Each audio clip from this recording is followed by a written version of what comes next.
What makes you not confident? Have you ever thought about that? Why you want to be confident in the first place? You might be confident at something. You might be confident about your career or your skills, but when it comes to the social skills, when it comes to being who you are, you feel like you're not good enough. And maybe you compare yourself to your friends, your colleagues, or people on the social media, and then that makes you feel not good enough and low self-esteem. And you start this like negative self-talk, and that makes you feel like shit. And you want to stop that and then be free from your own mind and then be free from this nonsense bullshit in your mind. So let me welcome you to this video, because this video will make you confident. The majority of the problem comes from our friends and family in the past experiences or childhood memories. Maybe you were told that you're not good enough. Maybe your friends told you that you're ugly. Maybe you were slower than other people and other kids when you're in school. I also had that moment. My low self-esteem reached to the bottom of the bottom. And I looked in the mirror, I still remember, and I was like, oh, I'm no one.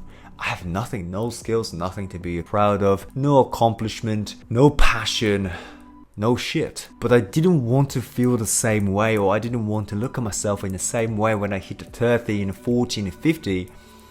So I made a decision and I took an action. Do you want to feel the same way in 5 years and 10 years later and look at yourself in the mirror and feel the exactly same way? Do you?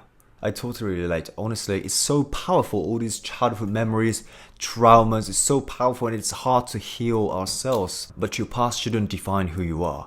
It should refine who you're becoming. So I'm going to make you confident less than 15 minutes in this video. And if you can't even focus on 15 minutes, then I'm afraid it's going to be hard for you to be confident. And I'm going to be sharing the 3 keys, the practical method and step-by-step to become confident in this video. So let's dive in. Number 1, know where you are and embrace it. Do you know why you're not confident? Do you know why you feel so unworthy? Have you ever thought about it? And if not, you have to take your time and think about it. Why do I even feel this way in the first place? What is the experience that made you to feel that way? Take your time and get to know yourself. Find out what is it that make you feel that way. It's like having a deep conversation with your friend. Like take your time and get to know yourself deeper and better. Not to be depressed, but to understand. And this is the first practical step that you can take. Be okay with it. Like say it. I suck and I'm fine with it. Because this is not the end of the whole fucking world. You suck at something. You might not be confident, you suck at communicating, you suck at fashion, you suck at hairstyle, but be okay with it. You can improve it, you can change it, you can embrace it. And take that shit and then be okay with it. Embrace it. I suck, I admit, I confess, and I'm fucking okay with that shit. And who told you that you have to think and think and think and keep telling yourself that you're unworthy? Who told you that? Because it's not you quitting. You're just admitting and being okay with it because you're acknowledging where you are. You don't have to stay exactly where you are the rest of your life. You can improve. You can change the direction. You can hop onto the different path. But right now, this is where you are. And that's cool. Do you feel it? When you say like, fuck it, I suck at this shit. And I feel good. Because I'm okay with it. Because this is not the end of the story. This is the beginning of the story. You can be anything in your story. You can take anything you want in your story. But there's always the beginning of the story. And you have to remember, your life is not a fucking chapter. Your life is a whole fucking story.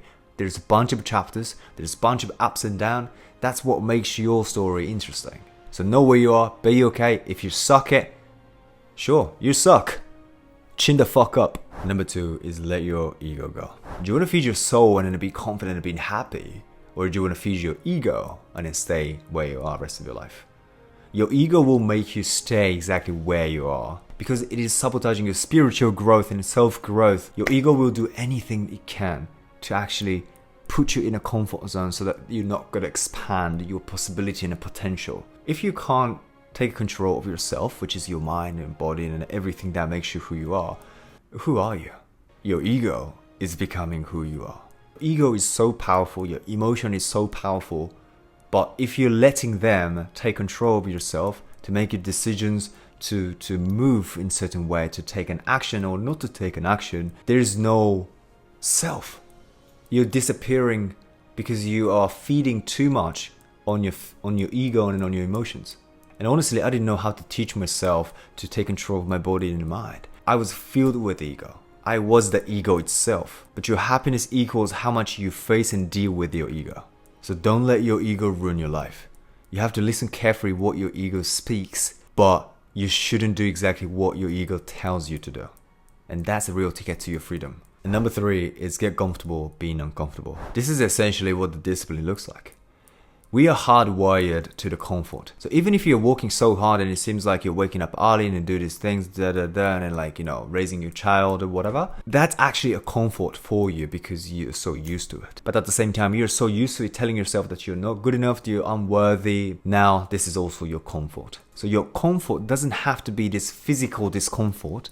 It's something that you're so used to it. It can be the emotional discomfort, physical discomfort, or spiritual discomfort. The only way out is to get comfortable being uncomfortable and then avoid the comfort as much as you can.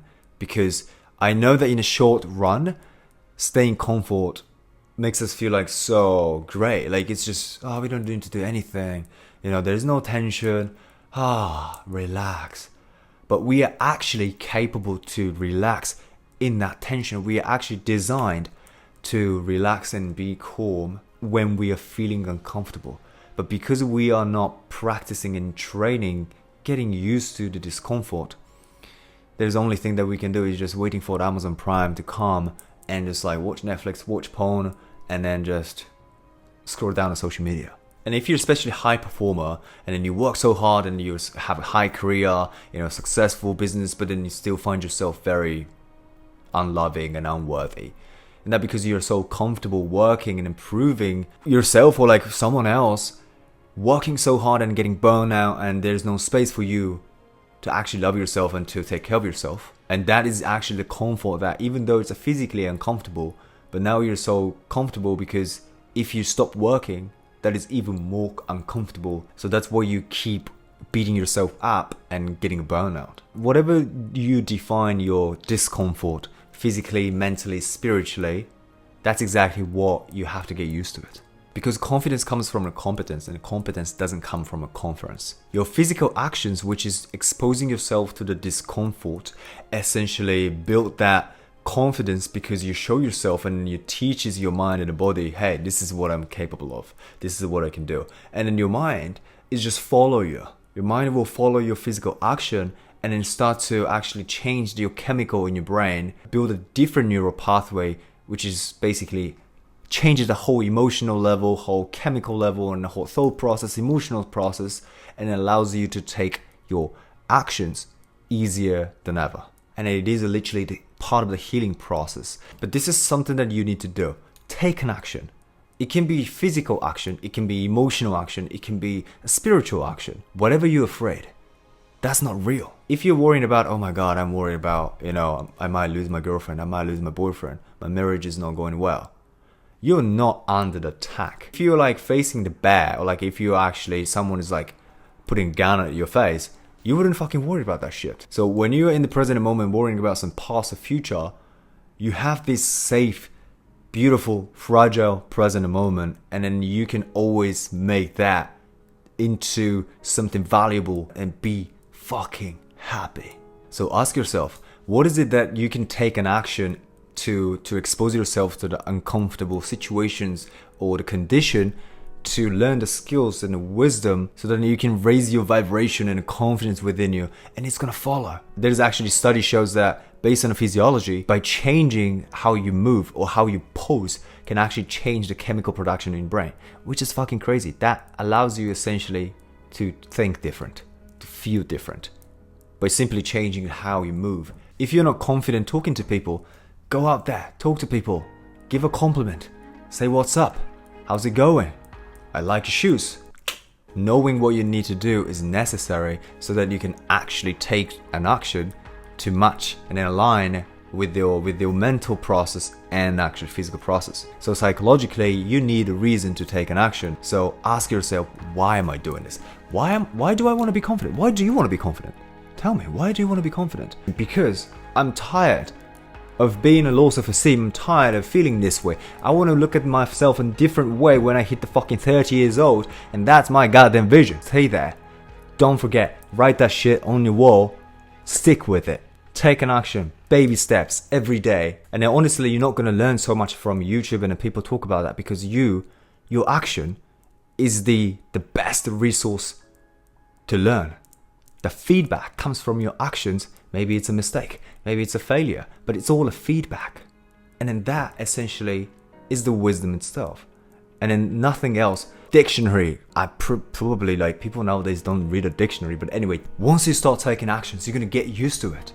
And that's what we are designed for. So just keep taking actions, baby steps. If you want to stop feeling like you're not good enough and unworthy, and then actually started being confident and then taking care of yourself and feeling loved within, so that you can enjoy your life, you can enjoy who you are and what you have. I have a few spots available on my coaching, so apply the link in my bio. So with that said, thank you so much for watching, and I really appreciate it. And hit the subscribe button, notification bell, and I will see you in the next video. Live your life like a movie.